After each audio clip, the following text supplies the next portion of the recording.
Desde el Centro de Noticias en Quito, esto es Televistazo al Amanecer. Muy buenos días, queridos televidentes. Bienvenidos a su noticiero Noti Educa, el espacio informativo donde abordaremos temas claves sobre la inclusión educativa y atención a la diversidad. ¿Cómo estás, Isa? Muy bien, Cari. Buenos días a nuestro público. Hoy tenemos una entrevista muy especial. Hablaremos sobre una discapacidad asociada a las necesidades educativas específicas, conocidas como NEE, y cómo se vive el proceso de identificación, diagnóstico e intervención desde la experiencia de un familiar. Sí, es Isa. Las necesidades educativas específicas se refieren a los apoyos y adaptaciones que algunos estudiantes requieren para poder aprender y participar plenamente en el entorno escolar. En esta entrevista conoceremos cómo fueron las primeras señales de alerta, el proceso de diagnóstico, la intervención de profesionales, el rol de la institución educativa y el apoyo del departamento de especializado. En esta ocasión hablaremos de Juan Pablo, un niño de 7 años con trastorno del espectro autista grado 2, asociado a una discapacidad intelectual con un porcentaje del 41%. Juan Pablo está escolarizado en primero de básica, en una unidad educativa del país, en una institución particular, a donde asiste a clases presenciales acompañado de una docente sombra. Muy bien, damos paso a nuestra compañera en territorio, la psicóloga Ana Damián, quien conversó con la madre de familia, la ingeniera Nayla Villacrés. Adelante. Buenos días, señores televidentes. Nos encontramos aquí en la ciudad de Riobamba en nuestro espacio de entrevistas. A continuación vamos a conversar con la ingeniera Nayla Villacreses, quien es madre de familia de un niño con TEA grado 2. En esta ocasión hablaremos de Juan Pablo, un niño de 7 años con trastorno del espectro autista grado 2, asociado a una discapacidad psicosocial, con un porcentaje del 41%. Juan Pablo asiste a una unidad educativa particular aquí en la ciudad de Riobamba, acompañado de una docente sobra. Buenos días, mi estimada Nailita. Estamos aquí en nuestro espacio. A continuación les voy a realizar algunas preguntas y quisiera que nos ayude con alguna información que va a ser específicamente con fines educativos y reservada. ¿Sí? Sí, con gusto. Muy buenos días. Mi nombre es Nayla Villacreses. Soy mamá de un niño con TEA grado 2 no verbal. El nombre de mi hijo es Juan Pablo Sánchez. Actualmente tiene 7 años y está en primero de básica en una escuela privada aquí en Riobamba. Gracias. Vamos a conversar sobre las primeras señales de alerta que usted pudo observar en su pequeño. Sí. ¿A qué edad y en qué etapa del desarrollo notó los primeros signos de alarma? Es decir, algo no estaba bien con mi pequeño. Juan Pablo es mi tercer hijo. Entonces, al año y medio, yo empecé, el hijo decía mamá, papá, ñaña, dame. Entonces, casualmente, o no sé por qué será, le pusimos justo en pandemia la vacuna triple. Entonces, a partir de eso, Juan Pablo presentó esos días mucha fiebre, casi unos 3 días de fiebre y decaimiento, y de ahí mi hijo cambió totalmente. Y él le decíamos, Juan Pablo, vaya a traer los zapatos, Juan Pablo, traiga el pañal, hacía pequeños mandaditos al año y medio. Y como le digo, decía mamá, papá, y da. Después de la vacuna, mi hijo cambió, ya no nos regresaba a ver. Le decíamos Juan Pablo y era como que él estaba totalmente ido. Ya dejó de hablar y dejó de hacer los mandaditos que siempre hacía. Entonces, de ahí mi primera hija, como hacíamos solamente videollamada en ese tiempo porque estábamos en pandemia, entonces le ve a mi hijo y me dice, mami, creo que Juan Pablo parece ser autista. Yo en ese tiempo yo no sabía que era ser el autismo, el TEA, yo no conocía absolutamente nada. Entonces le llevamos a mi hijo donde el pediatra, en Ambato, y el pediatra le vio. Entonces mi hijo, como ya no hablaba, su mirada era perdida, totalmente una persona perdida. Y de ahí él nos derivó a Quito, donde el primer neuropediatra, que era Alejandro de la Torre. Mi hijo tenía en ese tiempo 1 año 8 meses. De ahí le llevé donde ese doctor y le hicieron la resonancia, el electroencefalograma, que todo salía bien, pero él dijo ya que mi hijo tenía síntomas de TEA. Ya. ¿Y hubo algún comportamiento específico que le causó mayor preocupación inicialmente? Sí, el que ya no hablaba, el que se le llamaba por su nombre y ya nunca más volví a escuchar ni mamá, ni papá, ni da. Mi preocupación era el habla de él. Listo. ¿Estas señales se presentaron primero en casa o fueron reportadas por familiares o cuidadores? Yo me empecé a dar cuenta, como tengo 2 hijas más, veía que Juan Pablo era totalmente diferente a mis 2 hijas. Entonces ahí fue como que yo me preocupé más. Entonces yo pensé al principio que mi hijo era como sordo. O sea, yo primero anhelaba, decía, ojalá mi hijo sea sordo y no tenga el TEA, porque yo desconocía totalmente ese tema, porque en mi familia nunca ha habido ninguna persona que tenga esta condición. Y bueno, al recibir el diagnóstico de los neuropediatras, ¿cómo usted tomó este diagnóstico, valga la redundancia? ¿Y cómo la familia también asumió este rol? A ver, cuando nos dieron el diagnóstico de Juan Pablo, fuimos donde varios más neuropediatras. Entonces, cuando me lo dieron el diagnóstico, o sea, yo no sé hasta el día de hoy si acepto o no acepto. Hay días que acepto, otros días que no. Pero para mí fue muy difícil y al principio, cuando supe que mi hijo tuvo TEA, lo primero que hice fue no decir a nadie, a ninguno de mis familiares. Solamente sabíamos mi esposo, mi hija y yo. Pero como ya se daban cuenta que mi hijo no hablaba, que no era como el resto de los niños, ni socializaba, entonces ahí fue cuando yo tuve que decir a la familia de todos que mi hijo era autista. Gracias.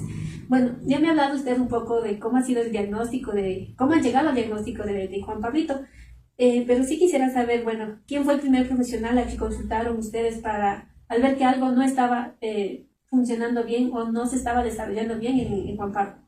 Bueno, el primero que nos vio fue Alejandro de la Torre y él nos mandó a hacer todos esos exámenes y no conforme con eso fuimos donde el doctor Denis López y él ya nos dio el diagnóstico de Juan Pablo de grado 2. ¿Bien? Y de ahí nos mandaron a hacer todas las evaluaciones y ya sabíamos realmente el diagnóstico de Juan Pablo. ¿Bien? ¿Qué tipo de evaluaciones le realizaron a Juan Pablo?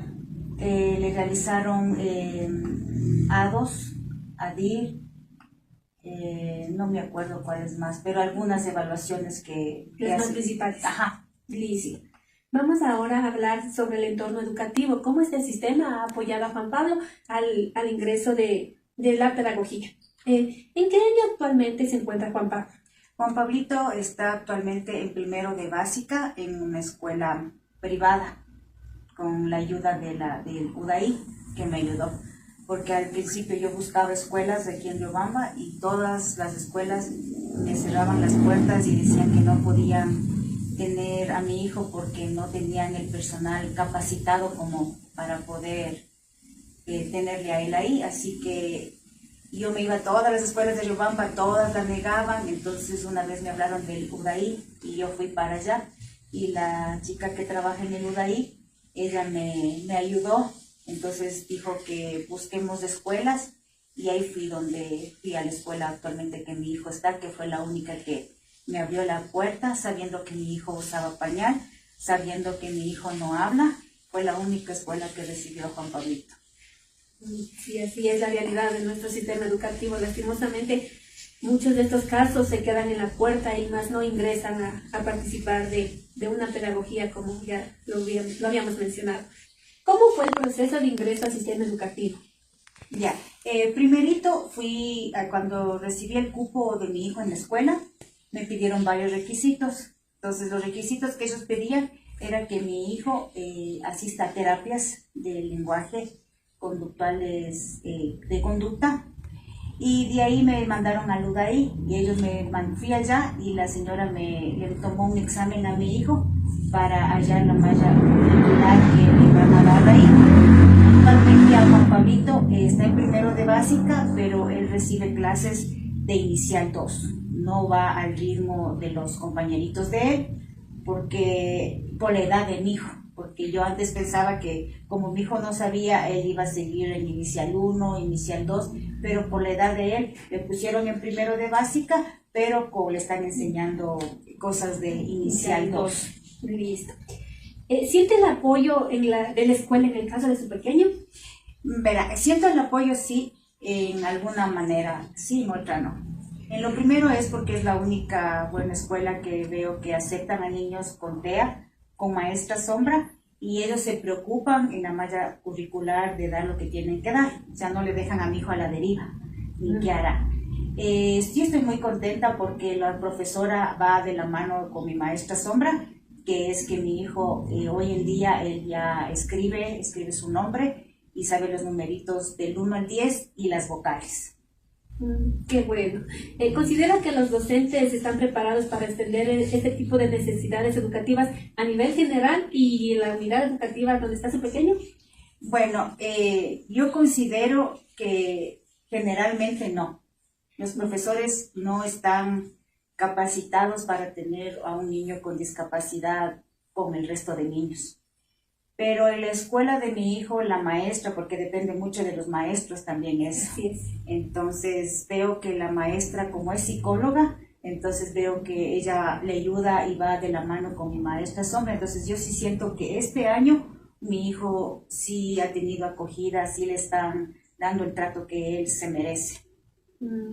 Qué bueno. ¿Conoce usted o ha escuchado hablar sobre el UDAI? Sí. ¿Cómo ha intervenido este departamento en el caso de su pequeño? El UDAI es bueno porque ellos les ayudan, por ejemplo, cuando niegan los cupos o cuando no quieren dar cupo para las escuelas.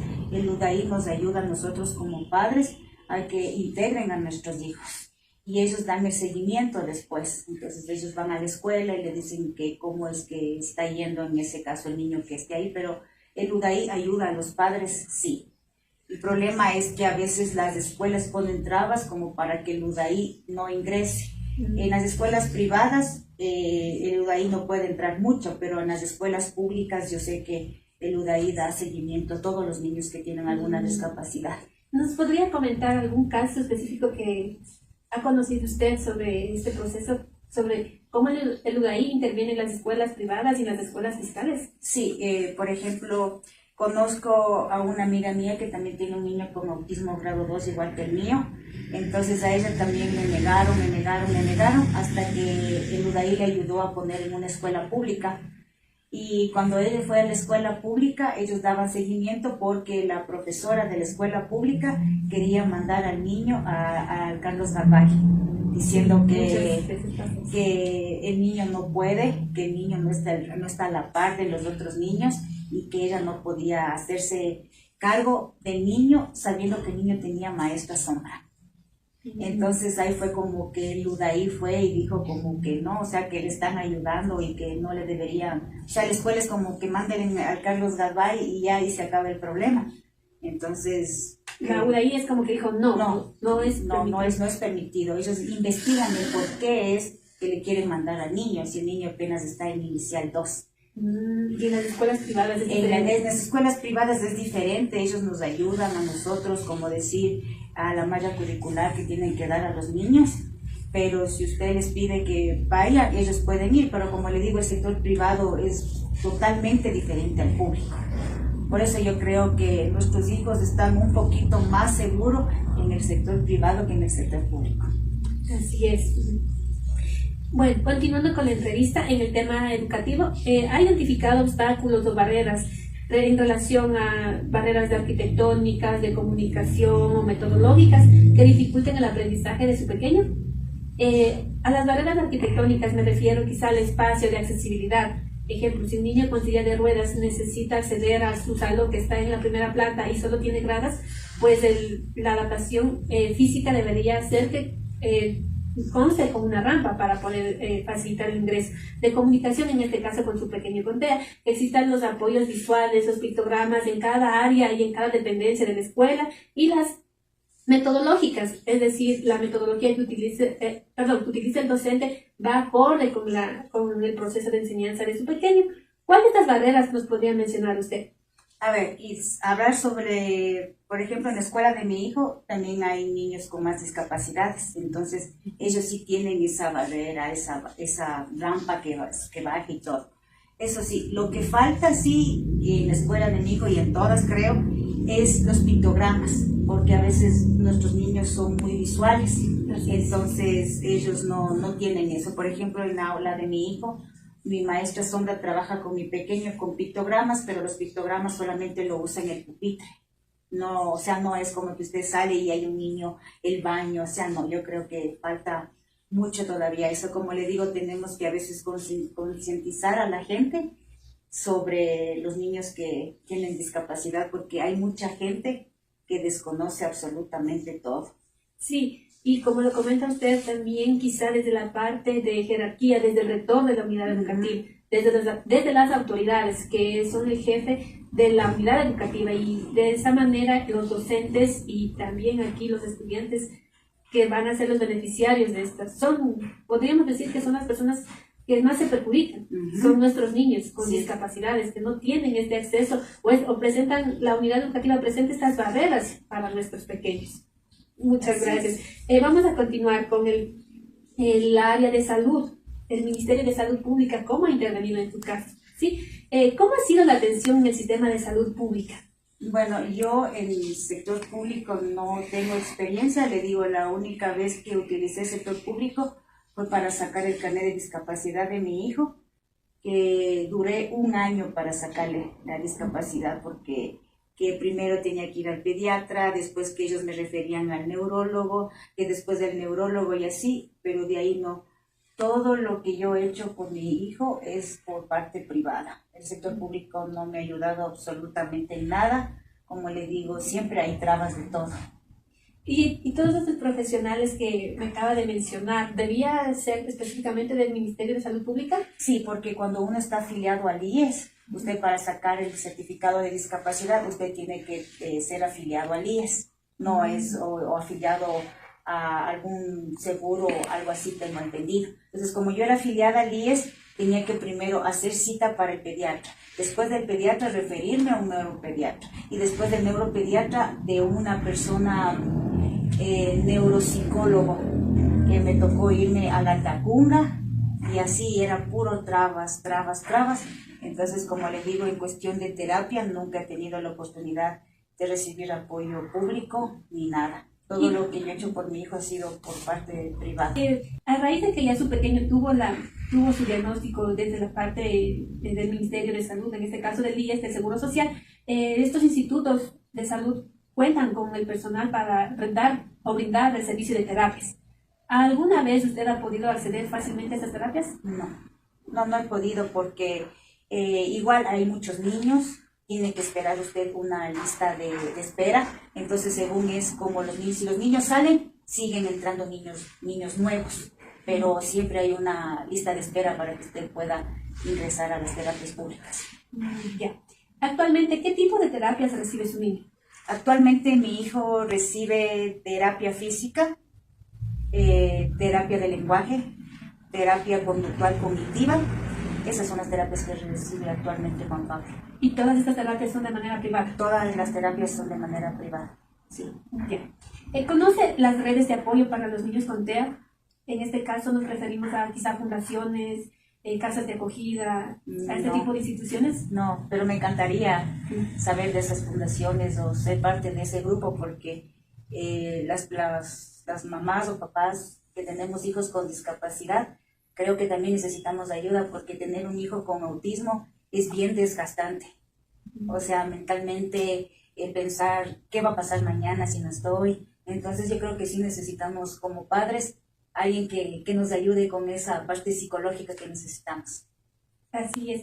Aquí en la ciudad de Riobamba conocemos, a nivel nacional también se conoce la Fundación para niñas con TEA. ¿Ha asistido o ha escuchado alguna vez? Sí, yo soy parte del grupo APARA. ¿Cómo ha recibido el apoyo de esta fundación? ¿Es alguna fundación o de qué se trata este tipo de organización? A ver, yo pertenezco a Padre Chimborazo. Entonces es una asociación de padres con niños con autismo. Pero no me gusta mucho porque ahí es, por ejemplo, es a quien más le convenga. Hay personas que son de bajos recursos, que supuestamente no tienen dinero como para terapias, y ellos hacen como su fundación, como que les ayudamos aquí, pero todo es entre quienes somos amigos más. Y como le digo, en padres con niños con autismo hay ese egoísmo que no debería de existir. Por ejemplo, si yo sé que a mi hijo le va bien, y yo tengo una maestra de lenguaje que le hace decir a mi hijo mamá y yo comparto eso, es quedarme callada porque cuidado se vaya a enterar el resto de padres porque van a ir donde la terapeuta y ya no va a tener cupos para el niño. Entonces yo veo que es todo a conveniencia de ellos y como le digo, no es un grupo de ayuda, porque ahí, por ejemplo, si usted pregunta, ¿alguien sabe algún papito de un neuropediatra que sea bueno o alguna vitamina que sea buena? Nadie contesta. Entonces, para mí eso no es un apoyo, no es una ayuda.